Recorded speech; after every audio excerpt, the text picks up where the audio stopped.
അപ്പോൾ നമ്മുടെ BS4 RC390 സെയിലാവുന്നുണ്ട്. അപ്പോൾ നമ്മുടെ ഇത് മൂന്നാമത്തെ വണ്ടിയാണ് ഇപ്പോൾ കസ്റ്റമർ എടുക്കുന്നത് കേട്ടോ, കക്ഷി എടുക്കുന്നത്. അപ്പോൾ ജസ്റ്റ് നമുക്ക് ഒന്ന് പരിചയപ്പെടുത്തി തരാം. അപ്പോൾ 3 വീഡിയോയിലും നമുക്ക് ആൾ വന്നിട്ടില്ല ഇതുവരെ. അപ്പോൾ നമുക്ക് ഇപ്പോഴാണ് കസ്റ്റമറൊന്ന് റിവ്യൂ ചെയ്യാൻ പോകുന്നത്. അപ്പോൾ ജസ്റ്റ് നമുക്കൊന്ന് പരിചയപ്പെടുത്തി കൊടുക്കാവേ. ഇവിടെ പേരെന്തായിരുന്നു? അൽത്താഫ്. ഇവിടെ സ്ഥലം എവിടെയായിരുന്നു? പാതാളം, എറണാകുളം. അപ്പോൾ ബ്രോ ആദ്യത്തെ വണ്ടിയിൽ നിന്ന് ഏതായിരുന്നു എടുക്കണേ? ആദ്യത്തെ വണ്ടി BS3 RC390.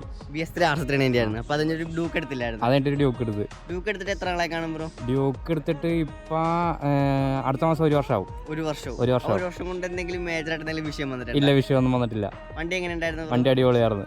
എനിക്ക് ലോ കിലോമീറ്ററും കാര്യങ്ങളൊക്കെ കിട്ടിയത്. വണ്ടി 6000 കിലോമീറ്റർ ഉണ്ടായുള്ള വണ്ടി ഞാൻ എടുത്തപ്പോഴത്തേക്കും. ഓടിച്ച് ഞാനൊരു 27000 കിലോമീറ്റർ വരെ വണ്ടി ഓടിച്ച്. അതിൽ എന്തെങ്കിലും കംപ്ലൈന്റ്? ഇല്ല, കംപ്ലൈന്റും കാര്യങ്ങളൊന്നും ഉണ്ടായില്ല. BS3 നമ്മൾ ഏതായിരുന്നു മനസ്സിലായി, നമ്മളൊരു 5000 കിലോമീറ്ററോടെ വണ്ടിയിട്ടില്ല, അതായിരുന്നു എടുത്തേച്ചേട്ടാ. അപ്പോൾ അത് ജസ്റ്റ് ഇവിടെ നിന്ന് കേൾപ്പിച്ചു. അത് എടുത്തിട്ട് ഇപ്പോൾ എത്രയൊക്കെയാണ് ബ്രോ? അത് എടുത്തിട്ട് ഇപ്പൊ 2000 കിലോമീറ്റർ ആയി വണ്ടി. ഇപ്പൊ ഓടിച്ചിട്ടുണ്ട്. വേറെ എന്തെങ്കിലും വിഷയം തോന്നിയിട്ടുണ്ട്? വേറെ വിഷയവും കാര്യങ്ങളൊന്നും ഉണ്ടായില്ല. ഈ വണ്ടി എങ്ങനെയുണ്ട്? ഈ വണ്ടി ഓടിച്ചിട്ട് കൊള്ളാം, അടിപൊളി. ബ്രോ എന്തായാലും ബ്രോ ഹാപ്പിയാണ്? ബ്രോ ഹാപ്പിയാണ്.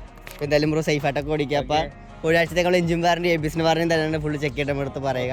അപ്പോൾ ഇതുപോലെ നമ്മൾ ഒരുപാട് വണ്ടികൾക്ക് വേണ്ടി കൊണ്ടുവന്നിട്ടുണ്ട്. അപ്പോൾ നമ്മുടെ പേജിൽ നിന്ന് ഇപ്പോൾ നമ്മുടെ പേജൊക്കെ ഒന്ന് ഫോളോ ചെയ്യാൻ അടുത്തൊരു വീഡിയോയിൽ കാണാതിരിക്കും. ബൈ.